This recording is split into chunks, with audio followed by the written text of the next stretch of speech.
liver cirrhosis. Mungkin anda pernah dengar hati ini jadi penyakit liver cirrhosis. Dia sebenarnya macam ni. Dia ada 4 stage.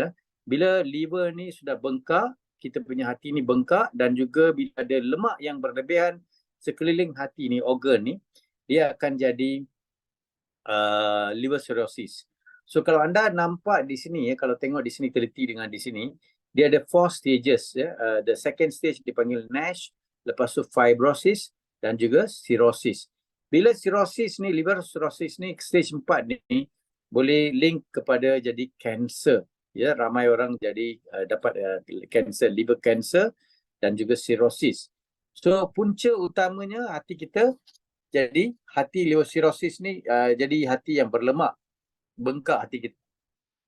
So kita nak tahu punca dia, mengapa jadi macam ni. Satu daripada puncanya adalah obesity, macam tadi doktor pun bagi tahu. Satu daripada puncanya adalah obesity, di mana kita punya berat badan lebih, dan juga especially bahagian perut sana bila ada kita ada lemak yang lebih terkumpul sana, dan automatik dia menunjukkan tanda bahawa hati kita sudah berlemak, sudah jadi fatty liver. Alright, jadi kalau macam ni pun sudah very serious lah. So sesiapa yang ada obesity, case obesity dan perut buncit, and then memang lemak dia banyak terkumpul di bawah, maknanya hati dia memang sudah jadi liver, fatty liver dah. So terutama sekali kita apa yang perlu buat hari ini, saya nak share bagaimana nak kita reverse. Maknanya pertama sekali, bila kita kurangkan berat badan, automatik kita punya lemak yang ada sekeliling kita punya hati tu, fatty liver tu, boleh kita reverse. Jadi malam ni saya nak share macam mana nak kita reverse kita punya hati. So especially kalau seorang wanita, dia punya ukur lilit sekeliling pinggang dia, kalau 90 cm ke atas, maknanya dia punya berat badan sudah lebih, automatically dia punya liver tu fatty liver lah. So memang mengikut seorang lagi pakar, Dr. Paul daripada Amerika, beliau bagi tahu sesiapa wanita yang ada waist dia ataupun pinggang, ukur lilit pinggang 90 cm ke atas, maknanya fatty liver sudah terkumpul di sana. Ataupun lelaki, untuk lelaki waist dia 100 cm ke atas, mereka pun sudah ada mengalami fatty liver. Jadi kita nak share serba sedikit macam mana kita nak reverse. Reverse maknanya banyak orang yang healthy liver. Kalau anda tengok healthy liver tu, hati yang sihat tu sebelah kiri, sebelah kanan tu anda tengok fatty liver. Fatty liver adalah hati yang sudah kumpul banyak lemak, dah bengkak, dan juga dia ada lemak berlebihan dalam hati tu, dia jadi fatty liver. Fatty liver inilah menyebabkan jadi cirrhosis. Bila hati tak berfungsi betul, banyak problem orang boleh dapat kencing manis, orang boleh dapat even pengazaman tak baik, lepas tu masalah rasa GERD, dan juga macam ada rasa pedih dekat hulu hati, dan juga ada juga orang yang masalah sekarang bila hati tak berfungsi dengan betul, dan mereka pun ada batu karang di empedu. So sekarang ramai orang, saya tengok even Januari sampai sekarang, saya pun sudah dengar lebih kurang 10 kes di mana mereka pergi buat operation untuk mereka punya batu karang di empedu. Alright, so semua ni ada kaitan, ada kaitan. Inilah seorang pakar, Dr. Paul dari Amerika. Alright, so apa yang beliau bagi tahu, ramai orang kita ingat, hati berlemak. Mengapa hati berlemak? Mungkin kita makan makanan-makanan yang ada lemak, ada kolesterol ataupun ada lemak yang lebih. Sebenarnya doktor tu bagi tahu, fat ataupun lemak ni memang perlu untuk body kita untuk dapatkan energi, untuk dapatkan fuel. Tetapi untuk hati, macam mana lemak tu berkumpul? Kita kadang-kadang kita salah faham. Kita ingat kita lemak tu terkumpul banyak dekat hati. Mengapa kita makan makanan yang ada banyak lemak?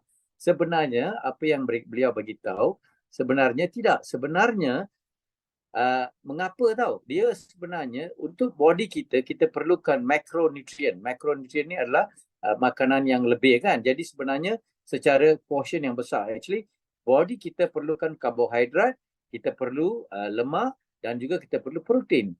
Jadi karbohidrat dan protein dan juga lemak adalah 3 source ataupun 3 makanan yang besar, yang utama kita perlu dalam body kita.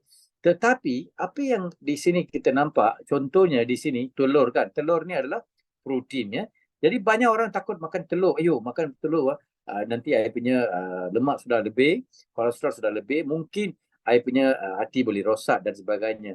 Tapi mengikut Dr. Paul, beliau beritahu sebenarnya mengapa liver tu jadi liver cirrhosis ya, terutama sekali punca ataupun sebab utama mengapa liver tu jadi fatty liver, sebabnya adalah oleh kerana makanan daripada makanan-makanan yang ada karbohidrat. Kalau anda tengok di sini, lihat sendiri di sini, kita banyak suka makan roti lah, roti canai lah, mi goreng lah, lagi kita suka makan nasi, kita suka makan pizza, lepas tu kita suka makan coklat, aiskrim dan sebagainya. Jadi semua makanan yang karbohidrat ni sebenarnya, ia akan karbohidrat ni pun ada dua jenis, tapi kebanyakan karbohidrat ni akan keluarkan, dia lepas proses dia akan keluarkan gula, ya. Jadi bila makan karbohidrat yang banyak, bila proses dia sudah keluar gula, gula ni akan ditukar jadi fat ataupun lemak di kita punya hati, ya. Inilah kajian dia mengatakan bahawa apabila kita makan banyak makanan-makanan karbohidrat kan, apa akan jadi, mereka sudah buat satu kajian, saintis sudah buat satu kajian, mereka bagi banyak makanan-makanan yang ada gula dan juga karbohidrat yang sangat tinggi untuk seekor tikus, dan satu lagi ekor tikus mereka bagi makanan yang biasa. Apa terjadi selepas beberapa minggu mereka buat test, yang tikus yang makan banyak makanan yang mengandungi karbohidrat yang sangat tinggi dan juga yang gula sangat tinggi, dia dapat fatty liver. Jadi ini menunjukkan manusia kita ni, kita ingat kita makan nasi banyak, kita makan makanan-makanan kanji daripada tepung, daripada mi goreng, pizza, kita suka makan aiskrim, coklat dan sebagainya, makanan ringan. So this makanan-makanan inilah yang jadikan kita punya liver jadi fatty liver. Ini kita kena faham. So terutama sekali beliau beritahu makanan-makanan ringan ataupun fast food yang di packing sebenarnya ada banyak pewarna, tiruan dan juga ada a lot of preservative, pewarna juga, dan juga ada bahan pengawet dan sebagainya. So ini menyebabkan lepas tu gula-gula yang mereka letakkan gula tiruan di dalam. So this gula-gula tiruan ni menyebabkan gula ni akan bertukar jadi dia akan jadi macam ni. Alright, so bertukar jadi, I show one more slide, 1 minute. Satu lagi slide sudah tertinggal. So beliau apa yang akan berjadi adalah this gula akan fructose. Dia ada dua jenis gula, fructose dan sucrose, glukos dan juga fructose. Jadi gula ni, fructose dengan sucrose terkumpul banyak, dia akan tarik oleh kita punya hati, hati tu akan jadi fatty liver. Jadi apa yang doktor tu syorkan sebenarnya, kita perlu pertama sekali nak kurangkan ataupun nak fatty liver tu kita nak reverse. Tak nak jadi fatty liver, kita nak sihat. Pertama sekali beliau syorkan kita berpuasa. Berpuasa maknanya mengikut beliau, kita makan malam jangan lebih daripada pukul 7 PM. Maknanya kita habiskan makan malam pukul 7 PM dan berpuasa dari 7 PM, 7 malam sehinggalah 7 pagi. Apa akan terjadi? Kita punya usus tu tak berfungsi kan. Jadi kita punya hati semua berehat. Dan dalam masa 12 jam kita berpuasa, itu fatty liver tu akan berkurangan. Alright? Itu satu cara untuk kita berpuasa untuk 12 jam. Tetapi apa yang kita berlaku sekarang, kita tahulah kan. Kita orang bekerja lah sampai pukul 7 petang, 8 petang malam. Lepas tu orang pergi makan pukul 10 malam. Lepas tu 12 lagi minum kopi lah. Lepas tu makan roti canai dekat kedai mamak lah. Ya, ada sekarang orang muda-muda, terutama sekali budak-budak muda, pukul 2 pagi, 3 pagi pun pergi duduk dekat kedai mamak lah. Jadi mula-mula memang masa muda dia tak nampak. Masa muda-muda dia makan apa yang dia suka. Tetapi lepas 40 tahun, 50 tahun, mereka menghadapi masalah kesihatan. Mengapa? Masa muda-muda mereka tak jaga kesihatan. Jadi pertama sekali kita ambil puasa, dan juga nombor 2, kita kurangkan ataupun kalau boleh jangan ambil makanan ataupun makanan karbohidrat yang ada fast food punya, yang packing punya. Sebenarnya kebiasaannya yang packing, even minuman-minuman dalam tin, minuman-minuman yang manis, semua yang manis-manis ni, gula ni akan menyebabkan fatty liver. Alright? So, kita perlu tukar kepada low carbohydrate diet. Jadi lepas ni Sheila akan share tentang low carbohydrate diet. Jadi macam mana kita boleh kurangkan karbohidrat kita. Macam mana nak amalkan makanan suku-suku separuh. Macam mana kita boleh buat gut reset. Ya, Sheila akan share bagaimana kita boleh ambil healthy breakfast dengan secara semula jadi dengan gut reset. Lepas ni beliau akan share. Jadi kalau boleh kita amalkan, kita makan lebih banyak sayur, lebih banyak buah-buahan daripada kita makan makanan yang ada banyak kanji. Jadi makanan yang ada kanji seperti roti canai, mi goreng dan nasi dan sebagainya adalah karbohidrat adalah tinggi. Jadi dia adalah high carbo diet. Okey, so kita kena kurangkan karbohidrat pertama sekali. Jadi tadi saya sudah beritahu, pertama kita puasa, kedua kita amalkan low carbohydrate, and also avoid packaged fast food, packaged food. Tadi saya sudah beritahu, low carbohydrate dan berpuasa. Tiga perkara ini. Jadi kita kalau boleh amalkan tiga perkara ini, hati kita punya hati yang fatty liver ni boleh pulih ya. Secara natural kita boleh pulihkan hati kita. Alright. So selain daripada itu, ini 12 hours fasting. Selain daripada itu, fungsi hati ini sangat penting. Nanti kita ada satu video, maybe later we can see fungsi hati. Sebenarnya fungsi hati ini banyak ya. I can show you sedikit explanation. Pertama sekali, hati ini dia boleh remove the toxic. Dia boleh keluarkan toksik-toksik yang ada dalam makanan kita. Apa-apa makanan yang kita ambil ada toksik berlebihan, ada bahan-bahan kimia, dia akan keluarkan. Dan juga prevent shortage of nutrition by storing vitamins. Maksudnya hati kita juga boleh simpan ya, dan juga boleh prevent, boleh mencegah daripada kita punya vitamin tu hilang. Dia boleh store kita punya vitamin dan mineral. Lepas tu dia meninggikan kadar metabolisme kita, dan untuk sistem proses makanan kita pun dia menolong, right? And then dia juga keluarkan, dia produces most proteins needed by the body. Maknanya dia akan juga berfungsi untuk keluarkan protein. Makanan yang kita makan tu dia akan proses protein yang perlukan untuk body kita. Alright? Dan juga helps your body fight infections by removing bacteria from the blood. Jadi fungsi hati ini, bakteria yang ada dalam darah tu, dia akan juga beri dia akan beri macam antibody ya, dan juga remove ataupun dia kurangkan bakteria yang ada dalam kita punya hati. Alright, so dia memang memproses dan membersihkan darah kita juga. Alright, ketiga, satu lagi adalah produces most of the substance that regulate blood clotting. Maknanya seseorang darah tu mudah boleh jadi beku kan. Itu pun dia mengelakkan, dia menolong. Dan juga produces bile, compound needed to digest fat and to absorb vitamin A, D, E, K. Dia juga membantu untuk especially hempudu lah, dia akan keluarkan juicer untuk hempudu tu, dan juga dia akan absorb ataupun dia akan simpan vitamin A, D, E dan K. So very important. Hati ni kalau rosak memang kita semua problem ya. So mengikut kajian, mengapa saya cerita ni? Sebab sekarang kita tengok ramai kawan-kawan kan, kita semua suka makan, you know.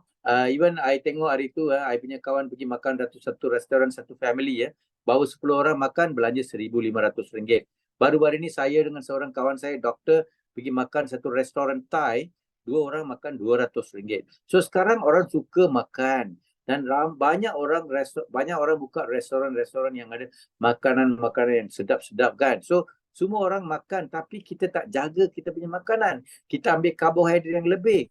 Alright? So sampai organ-organ dalam kita pun sudah rosak dah dalam body kita.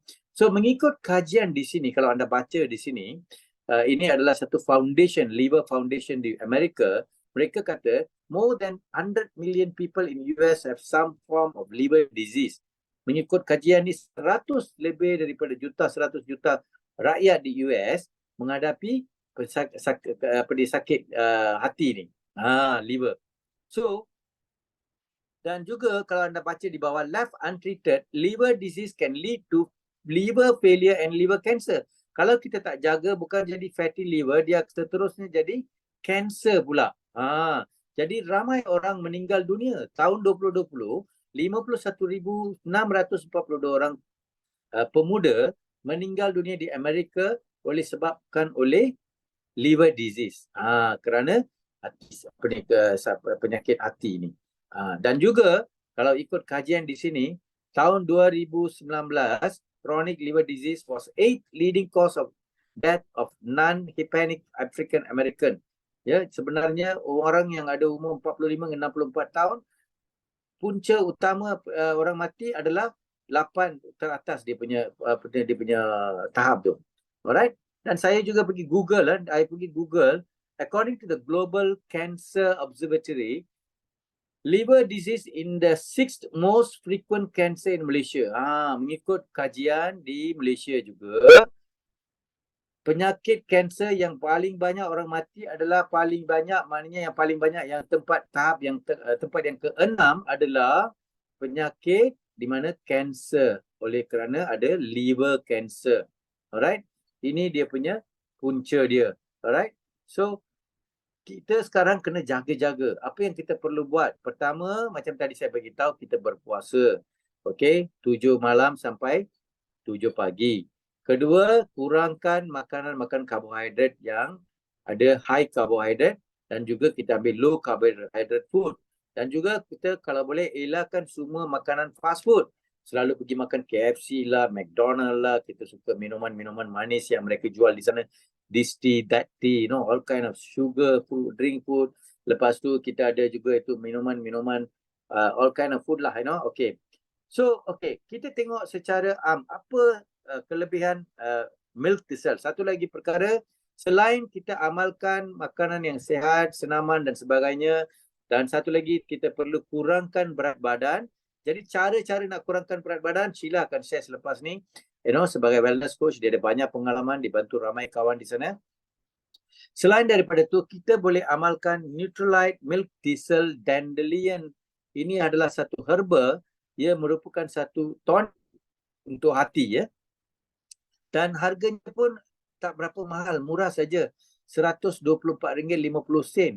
Kalau kita ambil ini milk thistle, kita perlu ambil satu biji pagi, satu biji petang.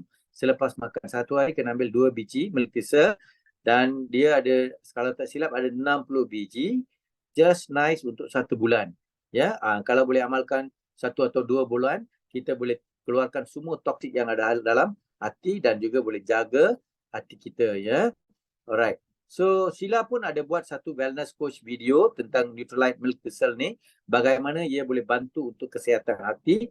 Saya minta anda kalau boleh masuk wellness coach Sheila di YouTube channel. Klik saja wellness coach Sheila dan cari topik ni. Nutrilite Milk Thistle dan Dandelion. Beliau dah share tentang milk thistle ni secara detail, ya. Dan memang milk thistle ni keluaran daripada Nutrilite Company, MW. Dan saya dengan Sheila pun amalkan ni, tengah makan ni. Alright. So, ia akan bantu untuk kesihatan kita. So, I think kita ada satu lagi video. Satu lagi video. Sebelum I tunjuk video tu, I think, that's all I think. So, apa yang kita perlu buat? Kita perlu jaga makanan kita, kena kurangkan berat badan, and then kita kena buat fasting ataupun kena berpuasa, and then kita amalkan milk thistle. So saya minta syorkan sebagai kita di sini semua orang, di sini pun semua dalam grup kita pun semua orang adalah ABU ataupun MBA Business Owner di MBA. So kita boleh amalkan produk Nutrilite. Jangan risau, ia semua adalah herbal dan juga buat daripada buah-buahan dan sayur-sayuran dan dia bantu untuk kesihatan hati kita, milk thistle ni. So